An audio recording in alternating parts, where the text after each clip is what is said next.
Russian people also very gangster. It seems that this is going to snowball into more bigger war.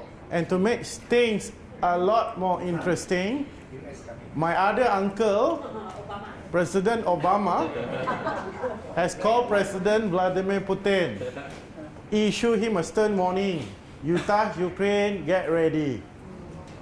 We're going to join.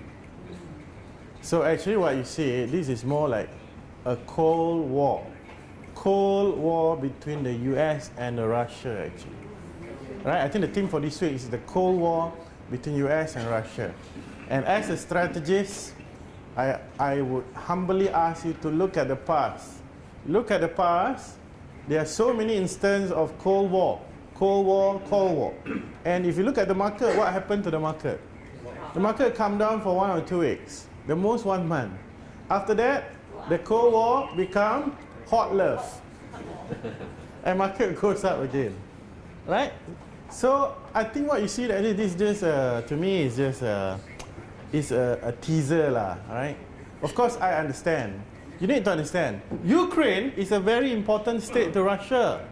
This is where you find a lot of natural gases, resource, yeah? Oil, not oil, actually more on gas actually. 90% of Russia gas exports actually come out from Ukraine, you understand? And we have been talking about gas play in Malaysia. Remember I asked you to buy Uzma and all this? Now you talk about gas play in Russia. That's why Russia won't let Ukraine to go out. This is like, we let what? We let Sarawak lah. Sarawak or Sabah to go off, you know. Hey, by the way, Cahaya Mata Sarawak, go buy, huh? Always ask you to buy, huh? Yeah, maybe Selangor also. Alright, talking about Selangor in a short while. Selangor Property Berhad, huh? Today, Wallap, huh? SPB, Wallap. Cahaya Mata Sarawak, Wallap. These are all Kajang election play. Huh?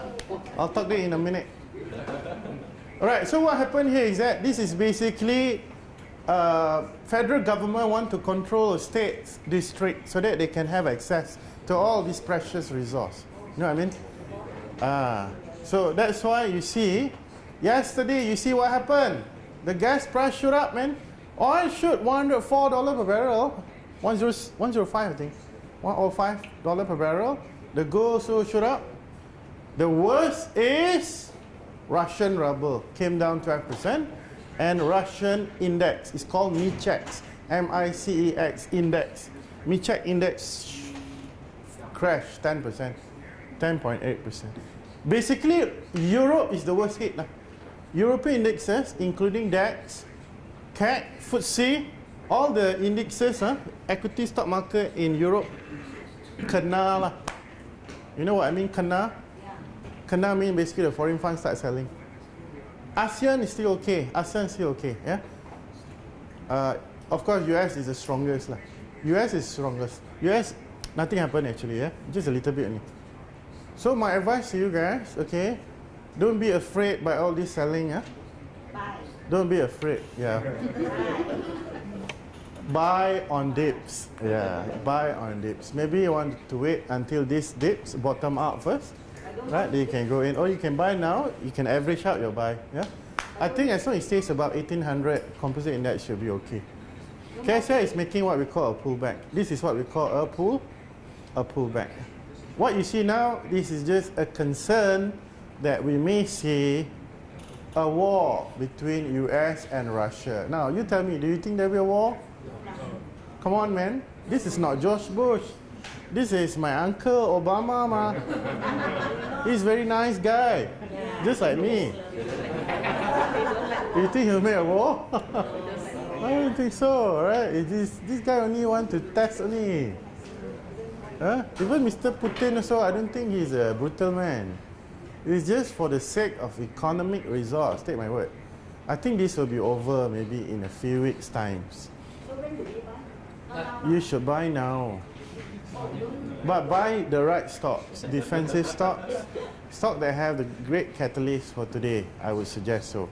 Like Selangor Property, good catalyst. Selangor Properties, guys, take my word, they are selling a lot of lands, they are making a lot of money from the EPF buying Rubber Research Institute in Damansara in Sungai Buloh. Alright, and I don't know if Anwar win in the by-election, maybe lah, right? There seems to be something going on also, which analysts are trying to speculate lah at this moment.